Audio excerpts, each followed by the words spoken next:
Welcome to NarrativeNook audio tales where enchanted stories come to life. If you enjoy our stories, please subscribe, like and share to support our channel. Enjoy listening. The hospital CEO immediately came forward with respect. "We have been expecting you, Mr. Johnston." Jared replied indifferently, "Where is the surgeon?" The CEO immediately replied, "Don't worry. I have asked our best surgeon to wait in the treatment room." Jared nodded and immediately led Nicole inside.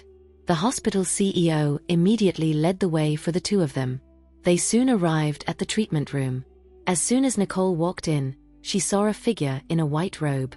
Looking from behind, Nicole found the doctor looking somewhat familiar. Hearing the voice, the doctor looked back, and the moment their eyes met, Nicole instantly recognized the doctor. "It is you." Martin was also pleasantly surprised to see Nicole. He never expected that the special patient needing his emergency treatment today was Nicole. "I didn't know that you were working in this hospital." Nicole knew at once that he had been keeping his father, Sebastian, in the dark about his practice in this hospital. Martin nodded silently, signaling Nicole to keep it a secret. Jared saw their interaction and asked, "You guys know each other?" "Yeah, we met once." Nicole nodded. Hearing Nicole's answer, Martin felt a little disappointed. But upon thinking about it, he realized Nicole's response was entirely normal. He might have watched the videotape of the No. 16 racer and known Nicole for a long time, but Nicole really did not know him yet. Jared glanced up and down at Martin, thinking he was another suitor of Nicole. He was upset by the many men who always surrounded Nicole. Martin sat down and said, "I heard you were injured." At first, he had only heard about the condition of an important patient and did not give it a second thought. But when he knew Nicole was ill, he became anxious. "It's just a minor cut." Nicole was not worried. "Open the dressing and take a look," Jared said. Seeing Jared's frown, which looked more worried than Nicole was, Martin could not help but take a second glance at him. He was curious about Jared's relationship with Nicole. Martin motioned for Nicole to sit down, took off the dressing, and examined the wound. His heart skipped a beat when he found that the wound's edges rolled outward. The wound is caused by some hard object like glass.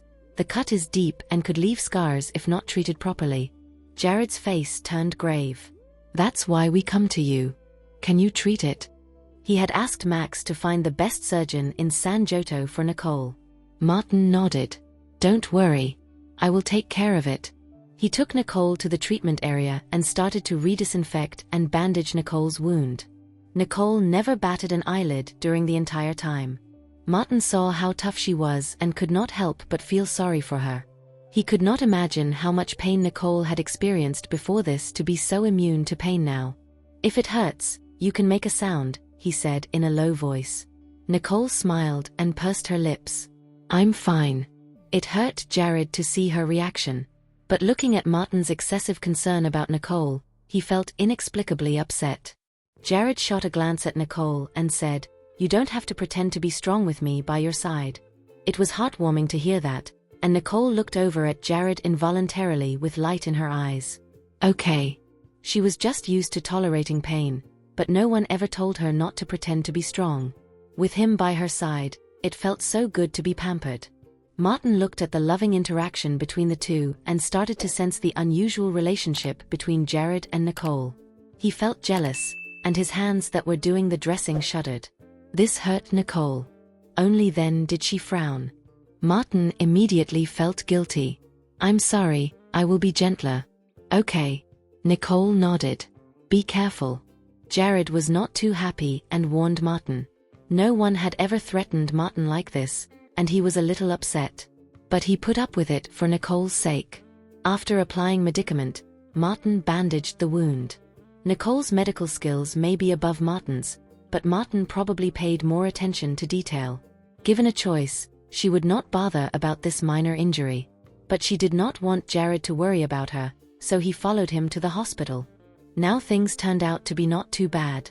After her wound healed, she would apply her special medicine, and the scar would disappear. "Avoiding wetting the wound for the first couple of days," Martin said. "Okay." Nicole knew all of this common sense. Martin nodded contentedly at seeing Nicole so obliging. Jared was upset when he saw the two looking at each other. He inserted himself into the middle of the two and took Nicole away. It's almost time. Let's go. Okay. Nicole did not forget to look back at Martin and thank him. Martin looked at her with a smile, his heart fluttering, looking slightly shy. Don't mention it. It was my job. Jared frowned and took Nicole away, not letting her say another word to Martin. Martin looked on as Nicole left, feeling melancholy. The hospital CEO came over. How's it going, Martin? Martin smiled. Don't worry. I have taken care of the patient's wound, and it will not leave a scar. The hospital CEO let out a smile. That's good, that's good. The consultation fee is high this time. You will get a bonus this month. Martin nodded awkwardly, but he did not care about the money at all. I will return to the lab now. He stayed here only because the hospital had the most advanced medical research facility in the country, and what he wanted to do most was medical research. All right, there you go. The hospital CEO waved happily to let him go. Martin returned to his lab, but all that came to mind was Nicole's gentle face. He entered the lab in a daze, only to hear Joyce talking impatiently inside. Dad, I'll do it. Don't rush me anymore, okay? He looked inside and saw Joyce holding her phone around her neck with the gloves on, staring at the cell activity under the microscope. Seeing Martin's return and his not too happy expression, she quickly said a few words into the phone and hung up. Tucking the phone back into her pocket and shifting her attention back to the microscope, she heard Martin's grumpy voice. What were you doing, Joyce? Changed the damn gloves. Martin watched and was pissed as Joyce nearly ruined his research. Only then did Joyce realize she had picked up the mobile phone without taking off her gloves. The bacteria on the mobile phone were so many that they could completely contaminate the research subjects in the instrument. She was too nervous and forgot about it when Martin stared at her. I'm sorry, I was too nervous. She took off the gloves in her hands and threw them into the garbage can, then re-disinfected her hands and put on a new pair of gloves before returning to her post. Martin looked at her neat action, and his brows gradually eased up. Joyce was capable and had never made mistakes at work. But she had been absent-minded lately. Martin raised an eyebrow.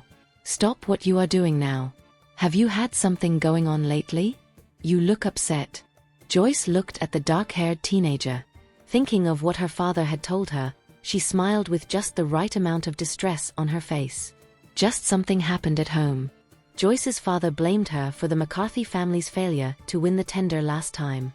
But Joyce knew Martin did not like to hear people complaining all the time, so she had never vented her frustration in front of him for the past few days. She was depressed inside but pretended to be nonchalant outside. Don't worry. Nothing big deal. Martin looked at her, not too convinced. Really? Joyce nodded, but deep down inside, she hoped he would continue asking. She wanted to tell him about her family's situation and see if he could help. To her surprise, Martin's expression changed upon seeing her nod her head. He looked at her with his arms crossed. Then never make such a low-level mistake again. Or else, get the hell out of my lab. He yelled at her callously. Martin's greatest concern was his research, for which he would tolerate no one. Even though Joyce had been his best partner and classmate, it was not impossible to replace her if she kept being absent-minded again. She was dispensable. Joyce was stunned, her expression crashing. Things did not turn out quite the same as she had imagined. Martin could no longer bear it when he saw her rooted to the spot. Do you want to leave now? Get back to work right away. Joyce had always thought that she and Martin were the tag team of San Giotto, and that he would treat her differently and comfort her when she had problems, not expecting that she was nearly kicked out of the lab.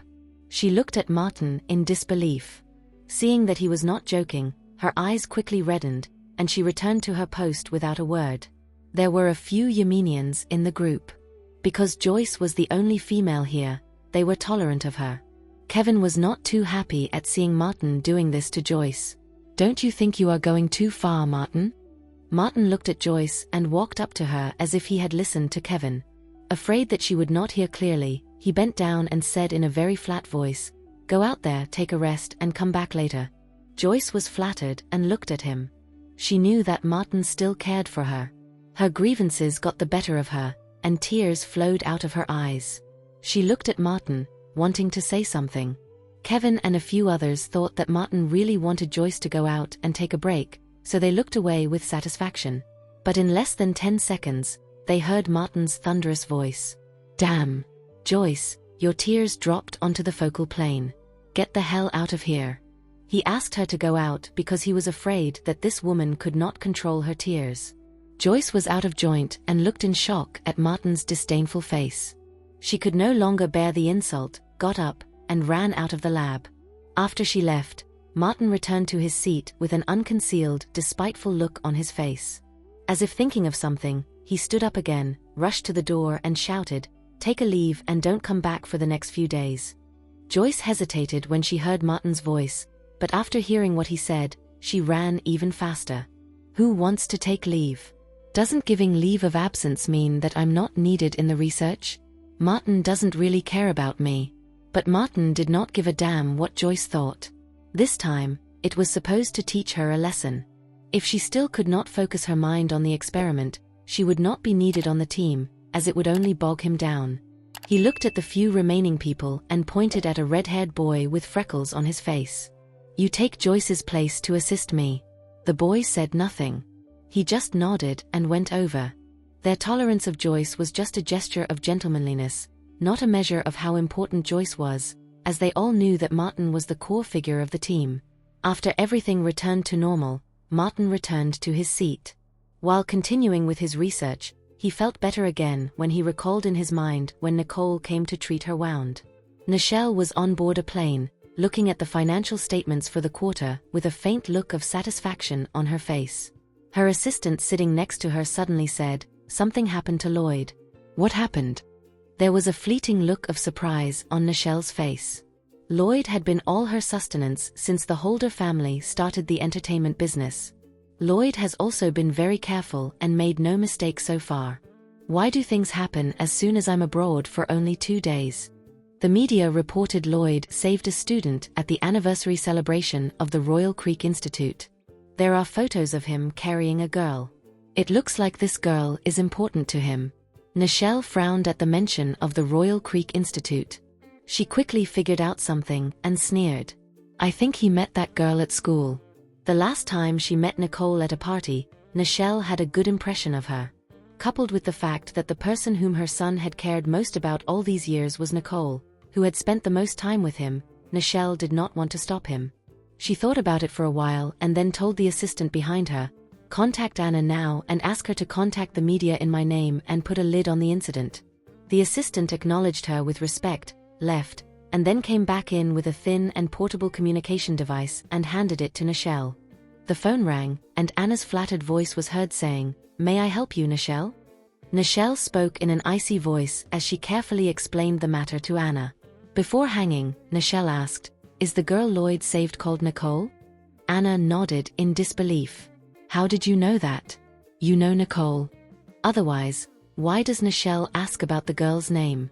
Nichelle's natural bias for smart girls is no secret in the industry. Could it be that Lloyd has already introduced Nicole to her, and she already has a plan in mind? Nothing.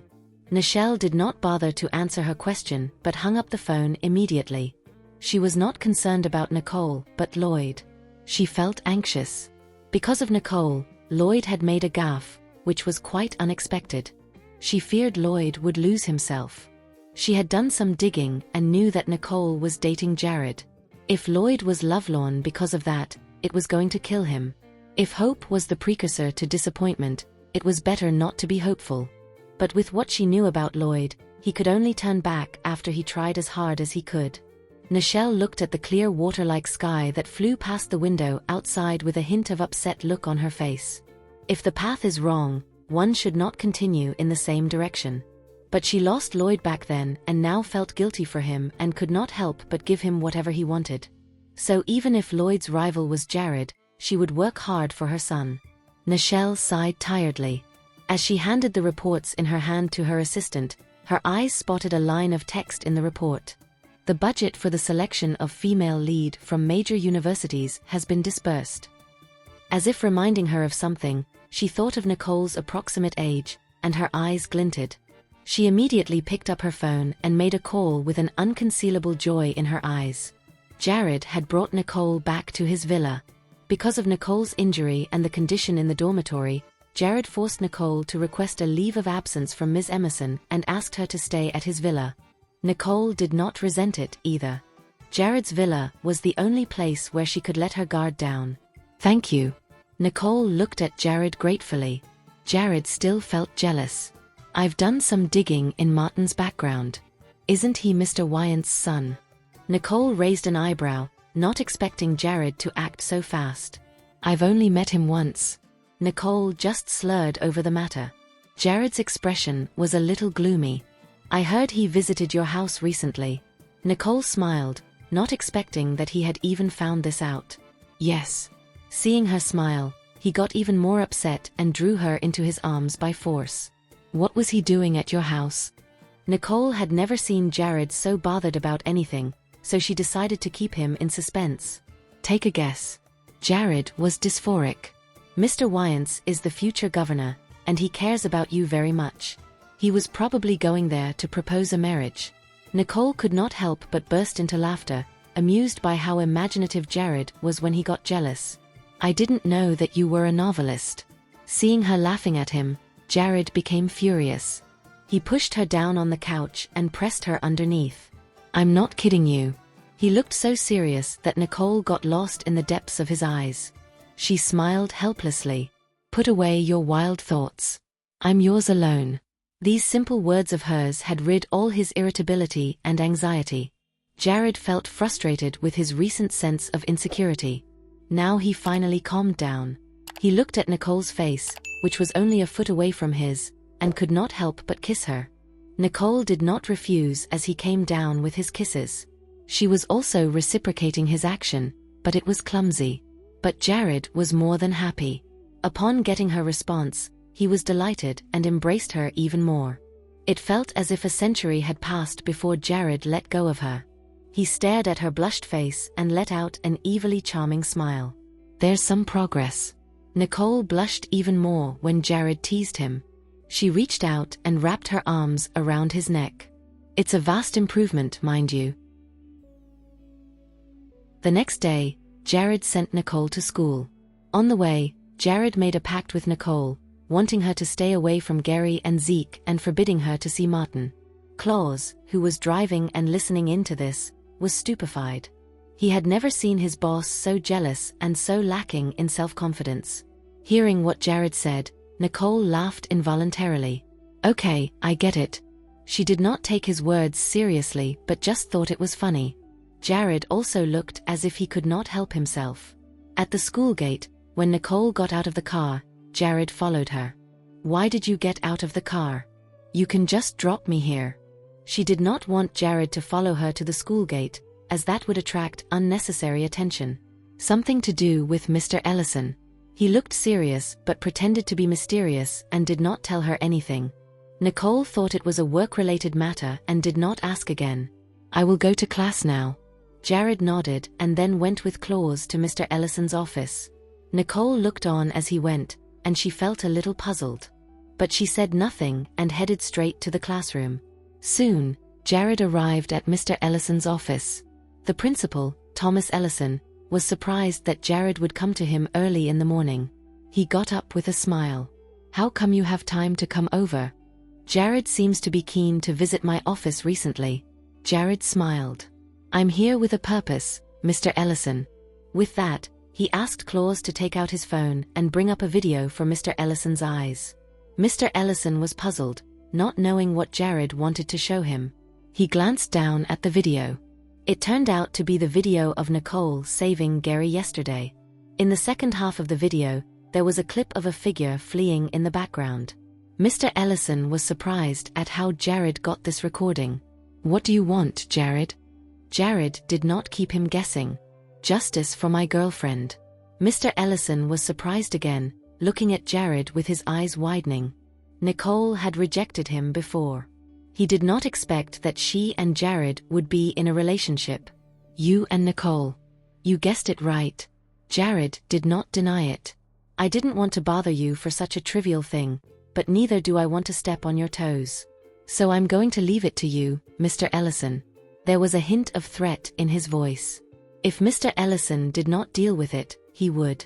He just wanted to let Mr. Ellison save face. Mr. Ellison knew Jared, who was mature and introverted but never revealed his thoughts. It surprised him that Jared would confront him because of Nicole. It just showed how important Nicole was to Jared. At this point, his wish for Nicole to become his granddaughter-in-law vanished. He knew Harvey could never beat a rival like Jared. "You got it," Mr. Ellison whispered. "I will handle it. Nicole is a top student of our school, and I will protect her for sure." Jared was pleased and at ease, knowing that Mr. Ellison also cared about Nicole. Since Jared was here, Mr. Ellison said, "I have thought through the proposal of cooperation you mentioned last time. I wonder if you're still interested." This surprised Jared, as Mr. Ellison had never given a definite answer until now. Jared wondered why Mr. Ellison suddenly changed his attitude after learning about her relationship with Nicole. He frowned and wondered if Mr. Ellison knew something about Nicole. But he did not think it was proper to ask since the deal between them was also a matter of course.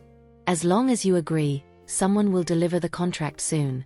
Mr. Ellison nodded at once. "Thank you. I'll ask Harvey to liaise with you about the cooperation." "Harvey, your grandson?" Jared was surprised, but he had heard about him before. Over the past 6 months, Mr. Ellison had entrusted almost all of his business to Harvey. After all, Harvey was his only grandson, and Harvey's parents were gone. So Mr. Ellison was desperate to hand over the company to Harvey. "Yes, is there anything wrong with that?" Mr. Ellison asked in puzzlement. "Nah, I just think young people might not be able to handle such a heavy responsibility." Jared frowned. After all, Harvey was only a junior at the Royal Creek Institute and had not yet graduated. "Try him, and you will know. I will take over if Harvey can't handle it," Mr. Ellison assured him. Jared could say nothing but agree. "Well, since that's the case, then I hope our cooperation will be a success." "Great." Mr. Ellison smiled, feeling relieved. He thought if Jared was really dating Nicole, he had to cooperate with him. Otherwise, he would be in trouble if Jared was not on his side next time. Jared looked at Mr. Ellison, who was all smiles but whose thoughts were hard to guess. After discussing the cooperation with Mr. Ellison, Jared left. Mr. Ellison sighed as he watched Jared leave. Alas, this guy from the Johnston family is so blessed. He will grow even more powerful with Nicole by his side. Henry Johnston has got no chance. By this time, Nicole had arrived at the class and found that Vivian was not in her seat. As soon as Nicole sat down, Lulu came up to her and said, "I heard Vivian was sick. She must be too embarrassed to come to school." Nicole did not give a damn. "It doesn't matter to us if she comes or not." "You're right." Lulu poked her tongue out and went to collect the homework. Just then, Gary came over and looked at Nicole with guilt in his eyes. "I'm sorry. I checked the school surveillance yesterday but didn't find any clues." No one had ever seen Gary cave in and apologize to anyone. But he did today, to the surprise of everyone. They all guessed that Gary behaved differently this time because Nicole had saved his life. So they all became more respectful to Nicole. But Nicole was unaware of what they thought. She just looked at Gary calmly. "It's okay. It wasn't your fault." Gary sighed. "You were only injured because of me. It was my family who supplied the school's surveillance system, but the saboteur had deliberately avoided all the surveillance cameras. He had looked at all the security footage but still made no progress. Nicole knew the saboteur would definitely avoid all the security cameras. "I got it. I'll investigate." Gary got back to his seat in frustration. He knew that Nicole might have her own way, but he still felt guilty that he was of no help. Jack and Wayne looked at each other, surprised by their boss's action. They had never seen him lower himself in front of others until now. It looks like he cares about Nicole a lot. Today was Nicole's first day as a class monitor. She had to attend to many affairs and report to the student union. So today was the busiest day since Nicole came to this school. Stanley was bright-eyed and bushy-tailed, coming up to congratulate Nicole at seeing her come to the meeting on behalf of Class B of 11th grade. He had heard about Nicole becoming the class monitor. She had really lived up to his expectations. "Thank you, Stanley." Nicole let out a gentle smile. This is your first day here, so I guess you have not known a lot of people. But it's okay. Just ask if you are not sure. Okay. Nicole gladly accepted. Stanley took Nicole into the student union conference room. As soon as Nicole entered, she saw several familiar faces. Harvey, Edwin, Snow, Rain, and even Preston, as well as Ella, her third uncle's son, were in the student union. Nicole raised an eyebrow, but there was no surprise, as she knew those who came from the Riddle family were all outstanding, each of them either a class monitor or a member of the student union. Snow and Rain were surprised to see Nicole. Both of them were also the class monitors of their respective classes. They could join the student union because of their excellent grades. In contrast, Nicole had just come to this school recently. They wondered how she ousted the incumbent and became the class monitor herself, and joined the student union. So Rain was a little upset. How did she get here? In fact, what she wanted to say was what gave Nicole the right to sit in the student union meeting. But she did not want to make a scene because there were other class monitors from the high school and the college department. Stanley did not care about what Rain said, and he solemnly announced, saying, "Vivian from Class B of 11th grade has stepped down as the class monitor because of her misconduct. Nicole is now the new class monitor. She will take over the duty in the student union. Please give her a warm welcome." Everyone present knew that Nicole was the sister of Stanley, Samuel, and Spencer, and they quickly gave her warm applause. Edwin was even more excited and clapped his hands enthusiastically. Nicole had done him and Preston a big favor before. Now that she was in the student union, he would be more acquainted with her later. Harvey did nothing but lock his eyes on Nicole. He did not expect that this girl, whom he had a crush on, could join the student union so quickly. Edwin's heart skipped a beat when he saw the look in Harvey's eyes. Harvey's feelings toward Nicole have become deeper and deeper. If Harvey finds out that Nicole is Lucifer, he will not be able to extricate himself from his infatuation with her. Edwin was a little worried for Nicole. Preston beckoned to Nicole. "Come sit over here." Nicole saw a spot next to Preston and gladly walked over. Rain and Snow stared dead at Preston, hating this brother of theirs for favoring an outsider instead of them. Nicole had just taken her seat when suddenly someone burst into the doorway. "I'm sorry. I'm late." It was Nora who walked in with a folder in her hand. She looked apologetically at Stanley.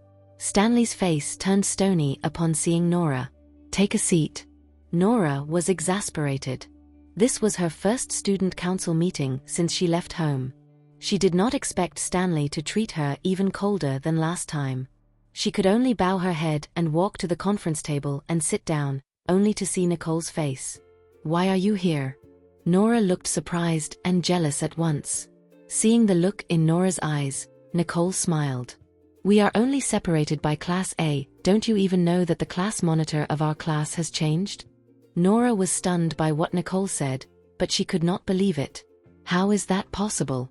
Isn't Vivian the class monitor? Vivian? How did you become the class monitor?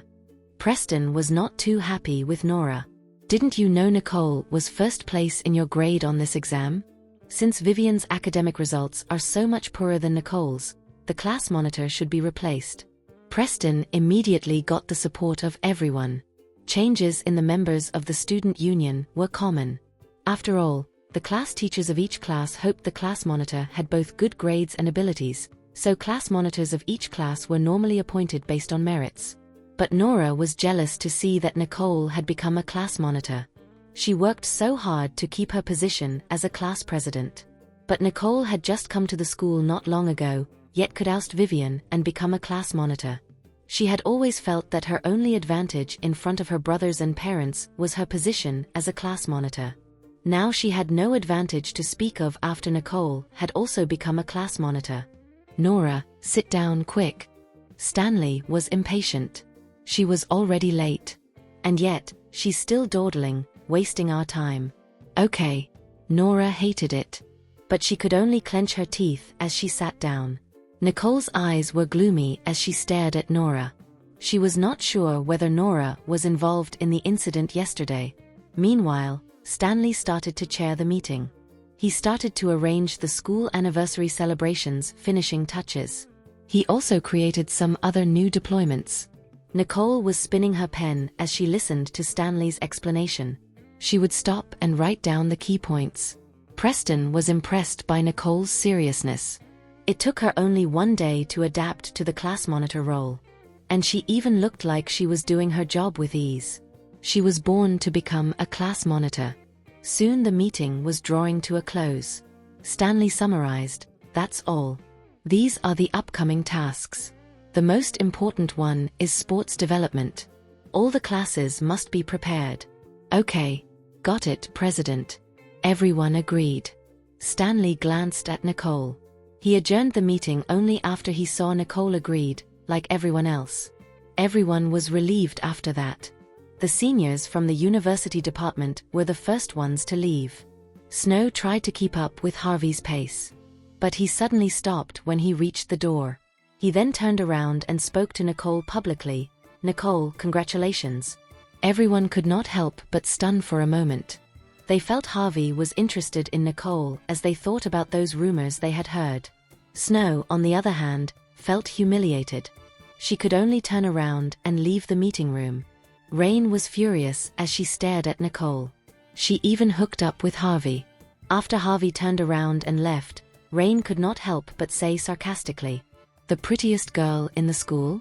More like a slut. You even seduced Harvey." Nora was happy as she heard that. She could not help but agree with Rain indirectly. "Nicole, you need to behave decently." It sounded like some advice.